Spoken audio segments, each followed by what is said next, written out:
Hi friends, జేస్ astrology ఛానల్కి స్వాగతం.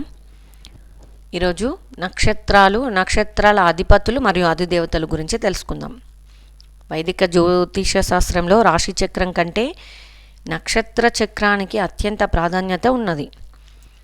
అంటే ఇక్కడ నక్షత్రాలు మొత్తము 27 నక్షత్రాలుగా చెప్తారు. ప్రతి నక్షత్రానికి ఒక అధిదేవత మరియు అధిపతి ఉంటారు. ఇక్కడ నక్షత్రాధిపతి అంటే ఇది మన జీవితంలో వచ్చే దశ. అంటే మనం ఏ నక్షత్రంలో అయితే పుడతామో, ఏ నక్షత్రము ఏ పాదము, ఆ నక్షత్రం నుండి ఆ నక్షత్ర అధిపతి దశ నుండి మనకి ప్రారంభమవుతుందని చెప్పవచ్చు. ఈ వింశోత్తరి దశ మరియు బాహ్య జీవన గమనాన్ని ఇది నియంత్రిస్తుంది. ఇక్కడ నక్షత్ర అధిదేవత ఇది మన ఆత్మతత్వాన్ని, అంతర్గత స్వభావాన్ని మరియు మానసిక శక్తిని నిర్ణయిస్తుంది. అధిదేవతను ఆరాధించడం వల్ల ఆ గ్రహం యొక్క దోషాలు చాలా త్వరగా తొలగిపోతాయని చెప్పవచ్చు. ఇక 27 నక్షత్రాలకు మరియు అధిపతులు ఆదిదేవతల గురించి తెలుసుకుందాం. ముందుగా అశ్విని నక్షత్రం. ఈ అశ్విని నక్షత్రము కేతు నక్షత్రము. అధిదేవత అశ్విని దేవతలు, అంటే ఈ దేవతల వైద్యులు. అశ్విని దేవతల ప్రభావం వల్ల ఈ నక్షత్ర జాతకులకి ఆయుర్వేదము, వైద్యము మరియు ఇతరులకు న్యాయం చేసే శక్తులు ఉంటాయి. వీరు గుర్రంలాగా వేగంగా ఎప్పుడూ ఉల్లాసంగా ఉంటారని చెప్పవచ్చు. ఇక భరణి నక్షత్రం. ఈ భరణి నక్షత్రాధిపతి శుక్రుడు. అధిదేవత యమధర్మరాజు. ఇక్కడ యముడు కర్మను, క్రమశిక్షణను సూచిస్తాడు. ఈ జాతకులకు జీవితంలో చాలా పెద్ద మార్పులు, సత్యసంధతను కలిగి ఉంటారు. వీరి కష్టాలను ఓర్చుకునే శక్తి కలిగి ఉంటారని చెప్పవచ్చు. ఇక కృతికా నక్షత్రం. ఈ నక్షత్రాధిపతి సూర్యుడు. అధిపతి సూర్యుడైతే అధిదేవత అగ్నిదేవుడు. అగ్నితత్వం వల్ల వీరు తీవ్రమైన కోపము, పదునైన బుద్ధి, ఏదైనా సాధించాలనే తపన, కోరిక ఎక్కువ ఉంటాయని చెప్పవచ్చు. వీరు సమాజంలో గొప్ప నాయకులుగా ఎదుగుతారని కూడా చెప్పవచ్చు. ఇక రోహిణి నక్షత్రం. రోహిణి నక్షత్రాధిపతి చంద్రుడు. అధిదేవత బ్రహ్మదేవుడు. ఇక సృష్టికర్త అయిన బ్రహ్మ దీని అధిదేవత కావడం వలన వీరికి సృజనాత్మకత, అందము, ఆకర్షణ, కళల పట్ల విపరీతమైన ఆసక్తి ఎక్కువగా ఉంటుంది. ఈ శ్రీకృష్ణ భగవానుడు కూడా ఈ రోహిణి నక్షత్రంలోనే పుట్టాడు. ఇక మృగశిర నక్షత్రం. ఈ మృగశిర నక్షత్రాధిపతి కుజుడు. అధిదేవత సోముడు. అంటే చంద్రుడు. ఇక్కడ చంద్రుని అమృత తత్వం వల్ల మీరు నిరంతరం కొత్త విషయాల కోసం అన్వేషిస్తుంటారు. వీరికి ప్రయాణాలు చేయడం అంటే ఇష్టము. మీరు ప్రకృతిని ఆస్వాదిస్తారు. ఇంకా ఆరుద్ర నక్షత్రం. ఆరుద్ర నక్షత్రాధిపతి రాహు. అధిదేవత రుద్రుడు. అంటే శివుడి ఉగ్రరూపం అన్నమాట. ఇక్కడ ఈ రుద్రుని ప్రభావం వల్ల వీరు జీవితంలో ఆకస్మిక మార్పులు, తుఫాను లాంటి పరిస్థితులు కూడా వస్తాయని చెప్పవచ్చు. కానీ ఆ కష్టాల తర్వాత వీరు మరింత శక్తివంతంగా, పవిత్రంగా ఎదుగుతారని చెప్పవచ్చు. ఇక పునర్వసు. నక్షత్రాధిపతి బృహస్పతి. అంటే గురు భగవానుడు. ఈ అధిదేవత దేవతల తల్లి అదితి. అదితి అంటే అనంతమైనది అని అర్థం. ఈ నక్షత్రం వారికి కోల్పోయిన వైభవాన్ని తిరిగి పొందే శక్తి ఉంటుంది. శ్రీరాముని జన్మ నక్షత్రం కూడా ఈ పునర్వసు నక్షత్రమే. ఇక పుష్యమి నక్షత్రం. పుష్యమి నక్షత్రాధిపతి శనిదేవుడు. నక్షత్ర అధిదేవత బృహస్పతి. అధిపతి శనిదేవుడు, అధిదేవత బృహస్పతి. ఈ అన్నింటికల్లా అత్యంత శుభప్రదమైన నక్షత్రం ఈ పుష్యమి నక్షత్రం. ఇక్కడ గురువు అధిదేవత కావడం వలన వీరికి అపారమైన జ్ఞానము, ధర్మబుద్ధి మరియు ఇతరులను రక్షించే గుణము, పోషించే గుణము ఉంటాయని చెప్పవచ్చు. ఇక ఆశ్లేష నక్షత్రం. ఆశ్లేష నక్షత్రాధిపతి బుధుడు. అధిదేవత సర్పాలు. అంటే నాగదేవతలు. ఈ నాగుల తత్వం వల్ల వీరికి తీవ్రమైన అంతర్దృష్టి, వ్యూహాత్మకత ఆలోచనలు మరియు శత్రువులను ఎలా ఎదుర్కోవాలో తెలిసే గుణం బాగా తెలుసు వీళ్ళకి. ఇక ఆధ్యాత్మికంగా కుండలిని శక్తి కూడా సూచిస్తుంది. ఇక మఖ నక్షత్రం. ఈ మఖ నక్షత్రాధిపతి కేతువు. అధిదేవత పితృదేవతలు. ఈ పితృదేవతల ఆశీస్సులు ఉండటం వల్ల వీరికి పూర్వీకుల ఆస్తి బాగా కలిసి వస్తుంది. సమాజంలో గొప్ప గౌరవం మరియు రాజసం ఉట్టిపడే స్వభావం కూడా ఉంటుందని చెప్పవచ్చు. ఇక పూర్వ పాల్గొని పుబ్బ నక్షత్రం. ఈ నక్షత్రాధిపతి కుజుడు.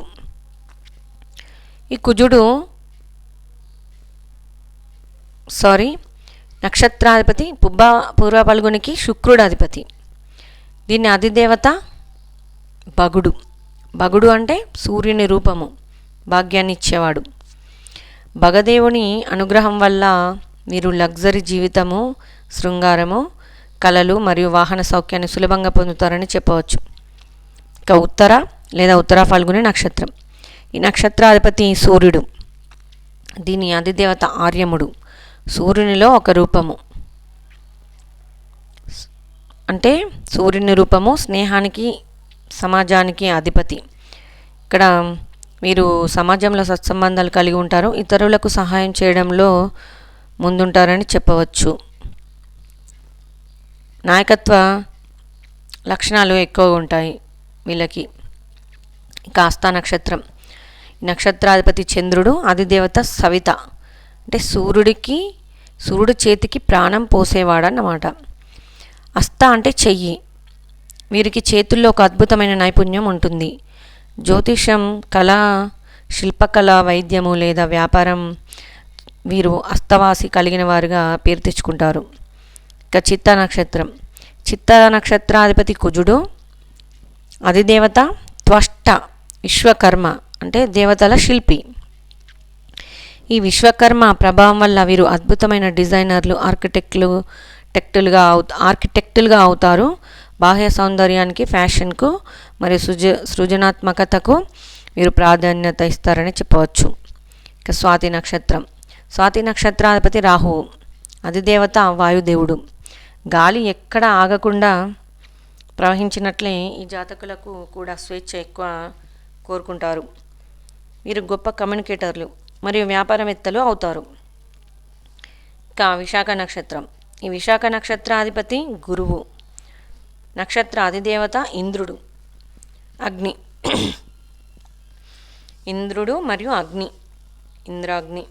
ఇంద్రుని అధికారము మరియు అగ్ని యొక్క తీవ్రత కలవడం వల్ల మీరు అనుకున్న లక్ష్యాన్ని సాధించే వరకు వదిలిపెట్టారని చెప్పవచ్చు.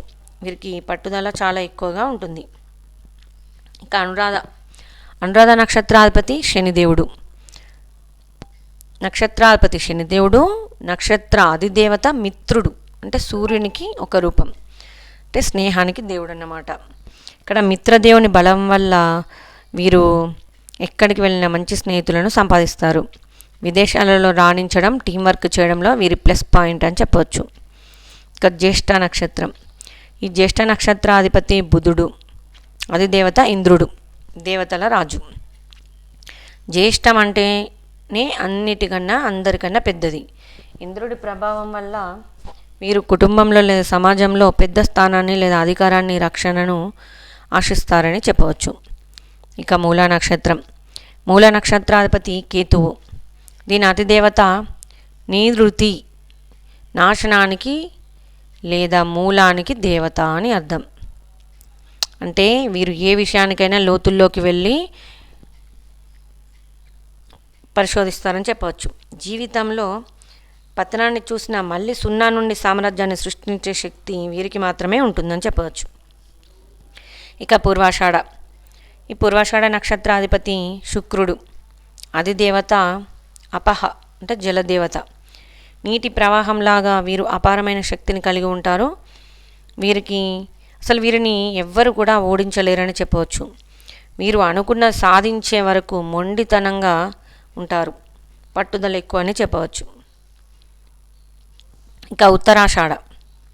ఈ ఉత్తరాషాఢ నక్షత్రాధిపతి సూర్యుడు, అధిదేవత విశ్వదేవతలు. అంటే 10 మంది సార్వత్రిక దేవతలని చెప్పవచ్చు. ఇక విశ్వదేవతల అనుగ్రహం వల్ల వీరికి శాశ్వత విజయము, సత్యము, ధర్మము పట్ల అత్యంత గౌరవము ఉంటాయి. సమాజంలో వీరికి బాగా గౌరవం ఉంటుందని కూడా చెప్పవచ్చు ఈ నక్షత్రాల వారికి. ఇక శ్రవణ నక్షత్రం. ఈ శ్రవణ నక్షత్రాధిపతి చంద్రుడు, అధిదేవత మహావిష్ణువు. శ్రీ మహావిష్ణువు. శ్రవణం అంటేనే వినడం. విష్ణుమూర్తి కారకుడు కావడం వల్ల వీరు గొప్ప గొప్ప జ్ఞానులు. వేదాలను లేదా శాస్త్రాలను బాగా వినేవారు మరియు ఇతరులకు మంచి సలహాలు ఇచ్చేవారుగా అవుతారు. ఇక ధనిష్ట నక్షత్రం. ఈ ధనిష్ట నక్షత్రాధిపతి కుజుడు మరియు అధిదేవత అష్టవసువులు, అంటే 8 మంది సంపద దేవతలు అన్నమాట. ఈ అష్టవసువుల వల్ల వీరికి ఆకస్మిక ధనలాభం, భూసంపద మరియు సంగీతం కళల పట్ల విపరీతమైన అభిరుచి కలిగి ఉంటారని చెప్పవచ్చు. ఇక శతభిష నక్షత్రం. ఈ శతభిష నక్షత్రాధిపతి రాహు, అధిదేవత వరుణుడు, సముద్రాల అధిపతి. దీనిని 100 మంది వైద్యుల నక్షత్రంగా చెప్తారు. ఈ శతభిష నక్షత్రాన్ని వరుణుని రహస్యతత్వం వల్ల వీరు గొప్ప వైద్యులు, హీలర్స్, సైంటిస్టులు లేదా రహస్యాలను ఛేదించేవారుగా అవుతారని చెప్పవచ్చు. ఇక పూర్వభద్ర నక్షత్రం. ఈ పూర్వభద్ర నక్షత్రాధిపతి గురువు, అధిదేవత అజ, ఏకపాదుడు, అంటే రుద్రుని రూపం, ఒంటికాలిపై తపస్సు చేసే శివుడు అన్నమాట. ఈ జాతకులకి తీవ్రమైన ఆధ్యాత్మికత సాధన లేదా ఒకే లక్ష్యం కోసం రాత్రింబవళ్ళు కష్టపడే గుణాన్ని కలిగి ఉంటారని చెప్పవచ్చు. ఇక ఉత్తరాభాద్ర. ఈ ఉత్తరాభాద్ర నక్షత్రం వాళ్ళు, దీ నక్షత్రాధిపతి శనిదేవుడు, అధిదేవత అహిర్బుద్ధ్యుడు, అంటే సముద్ర గర్భంలో ఉండే పాము లేదా రుద్రుడు. ఈ వీరు బాగా మానసికంగా స్థిరంగా గంభీరంగా ఉంటారని చెప్పవచ్చు. యోగా, ధ్యానం, మోక్ష మార్గం వైపు వీరి మనసు సులభంగా ఆకర్షితమవుతుందని చెప్పవచ్చు. ఇక రేవతి నక్షత్రం చివరిది. ఈ నక్షత్రాధిపతి బుధుడు, అధిదేవత పుషాన్, అంటే ప్రయాణికులకి మరియు పశువులను రక్షించే సూర్యుడు అన్నమాట. ఇది రాశిచక్రంలో చివరి నక్షత్రం. ఈ పూషాన్ అనుగ్రహం వల్ల వీరు ఎల్లప్పుడూ సురక్షితవంతమైన ప్రయాణాలు చేస్తారని చెప్పవచ్చు. ఇతరులను రక్షించే మరియు దయాగుణం చూపే వారు వీరిలో ఎక్కువగా ఉంటుందని చెప్పవచ్చు. ఇక మీ జన్మ నక్షత్రము ఏదో తెలుసుకొని చూడండి, మీ అధిదేవత మరియు నక్షత్రాధిపతి. ఓకే ఫ్రెండ్స్, ఇది ఈరోజు నక్షత్రాల యొక్క అధిపతులు మరియు అధిదేవతలు. Thanks for watching. Like, share and subscribe.